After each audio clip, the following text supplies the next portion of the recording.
What's going on, guys? Welcome back to another video. In this one, we are talking about something that is super dear to your heart, I know. In my heart, everyone loves, even Mr. Krabs loves so much, and that is money.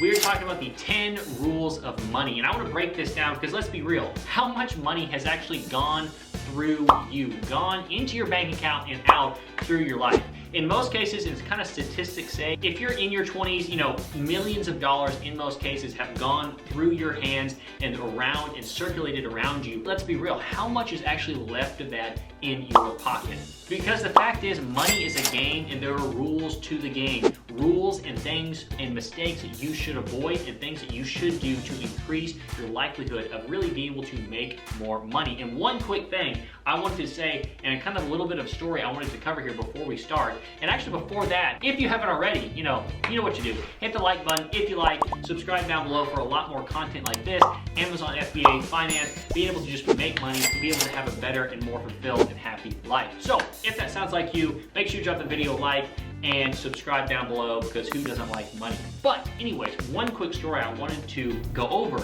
is the concept of, when I was younger, I was like, okay, there's not enough money for everybody. I need it, and there's just, there's not enough. And what one story and one, example really drove home the point to me was a story about my old roommate. Essentially, he worked in my college town. He was a little bit older, and essentially, he worked for a construction company. And, it had a funny name. It was just, it was a really dumb name. It didn't sound cool like, Apple or anything stupid. It was a family name. Their family name was kind of funny and kind of lame, if you ask me. But, I was talking to him, and he's like, yeah, he was telling me about this construction company in a small country town.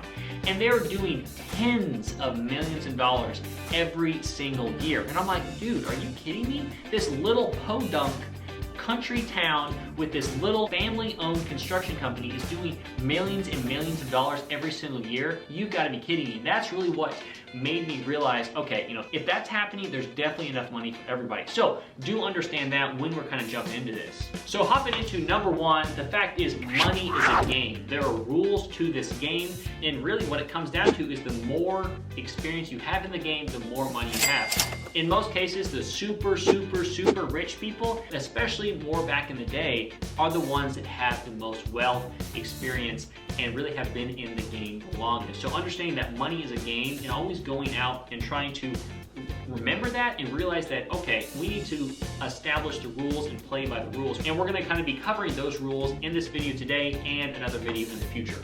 So number two is don't be a hater of money. Don't hate money. Some people have a really bad relationship with money and it leads to not having any money. If you gotta think of it psychologically, you also gotta think of money maybe as a person, where if you're a jerk to that money, if you're a jerk to that person, if you hate them and you're mean to them, they're not gonna hang around. They're gonna go over to someone else. They're gonna go hang out with someone else that appreciates them, that likes them, and values them, and doesn't have this icky, terrible relationship where you're just kind of like pushing money away. Because it's the fact, someone watching this video right now might have a bad relationship with money where they don't feel like they deserve it. They think, oh, rich people are evil. Rich people just scam people. Rich people don't deserve it, or they are just doing terrible things with their money, and so therefore I don't want to be rich. I don't want it. I don't want money. And that's something you really have to dive deep and get over. And of course, me just saying that's not enough to do that, but the first step is being conscious of what's kind of going on. Number three is it's a doubles game. At the end of the day, we're just trying to double our money, trying to increase our money and be able to take $100 and at the end of the day be able to make that $200. And there are a million different ways to be able to do that, but the fact is you need to jump into businesses and business models and different strategies that have the potential to allow you to do that.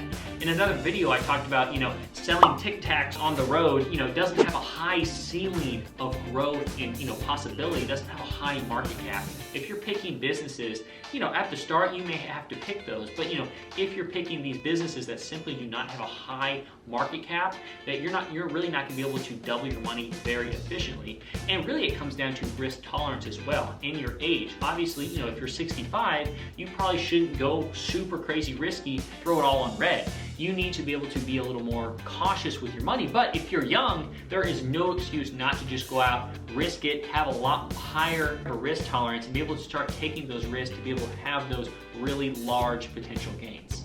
Number 4, seduction. We're talking about seducing money here. And the fact is, money likes to be seduced. It likes to be taken out. It likes to be wined and dined.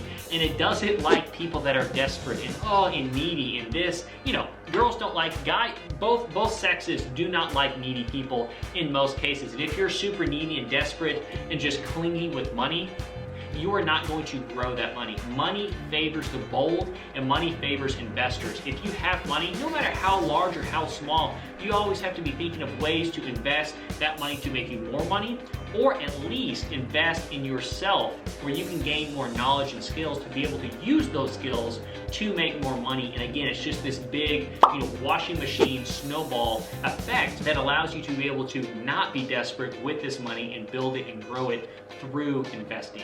Number 5 is all about timing, and this is more relevant, especially to most people when it comes to the stock market. Obviously, the best times is to buy low and sell high. That's a no-brainer when it comes to that, but it is also translated into your life and into your businesses where you're trying to cut down on expenses and have some money right there available for you when the time is right. Because the fact is, when doomsday hits and everything goes down the toilet, which is, bound to happen, it's a continuous cycle of it happening, most people freak out, don't have money, and haven't prepared for that. Warren Buffett is sitting on, hundreds of millions, I don't know, billions of dollars right now, waiting for the market to dip and crash, and he's gonna buy everything for cheap. So the idea is timing and having money set aside to be able to take advantage of the things when things dip, when everything's on sale. So timing, cutting down on your business expenses, being smart with it on your personal expenses, and having money set aside to be able to take advantage of these times where really millionaires and billionaires are made. Number 6, boredom. What we're talking about here is with boredom. Money does not like to be bored. Money likes to move. Money likes to always be active, going from different places, seeing different things. So the idea of just having your money in one solid thing for the rest of your life in one, account, in one, industry or whatever it may be is not what money likes. Money likes to be dipped in a lot of different things.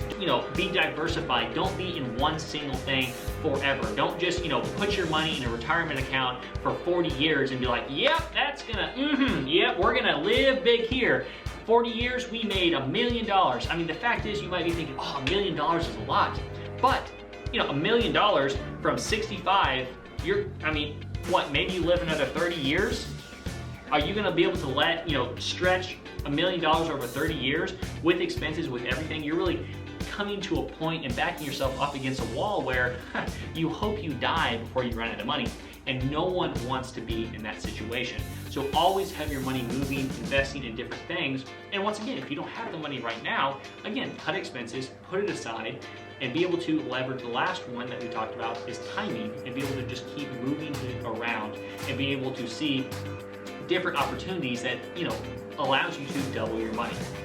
Number 7, secret account. Putting your money in a secret account that only you know about, that is really just a doomsday fund, where if something terrible happens, the world blows up, you don't have any money, that is there as a safety net for you. And this is something I think everyone should have. I don't have it as much as I should, being honest, because at the end of the day, I'm younger, I'm more risky, and I want to just be investing all of that into my business, into investing into my business, into different forms of investment that is going to make me more money now. Because my thought process is, let's not save a lot right now, let's chunk it and invest it all and be able to be at a point where we don't have to save anymore.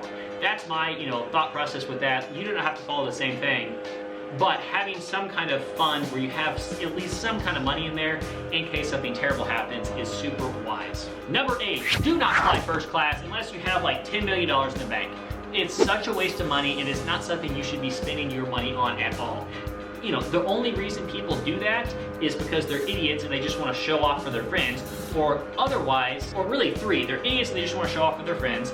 2, they have over $10 million and it doesn't matter, or 3, they're using miles because they've been smart with their money and their credit cards, where for example they're spending a ton of money every month on advertising and getting bonus miles for their credit card where they basically fly for free. Don't spend money on first class on stupid things like that just to look cool for your friends, because at the end of the day it doesn't matter. Number 9 is hitting the like button and subscribe down below if you have not already. I'm going to give you a second here to do that. I know your thumb gets a little tired, it's kind of tough. Okay, great. You know, I appreciate the like, appreciate the support. It helps myself out, helps out the channel, helps us grow a little bit better, and lets me know that you like this kind of content or not. So, number 9 is actually has to do with taxes.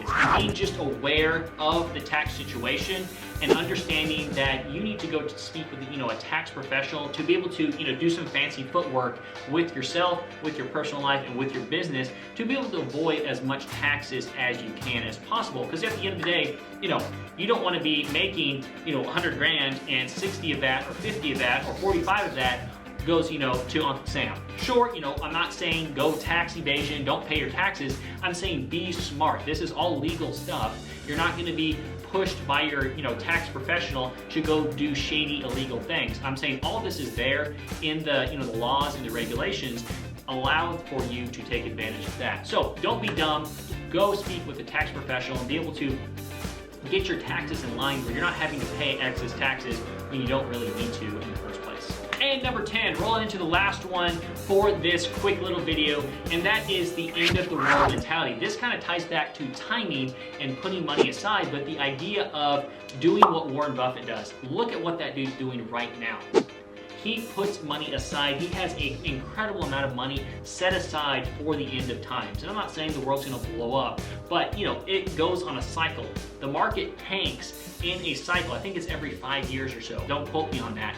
But the world tanks in a cycle, and when you have that money set aside for when the economy tanks, everything goes on sale. And that, again, is where millionaires and billionaires are made, simply because they prepared, they studied, they learned, they took note of the people that are in that industry. When it comes to Warren Buffett or his partners or any person in that industry, when it comes to the market, being able to set money aside to be able to take advantage of that. Even if you have $1,000 and, you know, Amazon stock tanks or Tesla stock tanks, you know, down $1,000 or whatever, you buy that and you just hold on to it with your 1 share, your 2 shares, or your 3 shares, and essentially be able to ride that up until the market, you know, recovers, and essentially you just doubled or tripled your investment simply because you had money set aside for the end of times and you took action while everyone else was scared, running, and, you know, stuffing money under their mattress for a rainy day. So guys, I hope you enjoyed these 10 rules of money, and I'm gonna have 10 more coming from you in another video so you're completely prepared on how to deal with money. And so money is not a foe, it's not something to be scared about, it's something to love because it's a game. So once again guys, thanks for being here, and I will see you next time.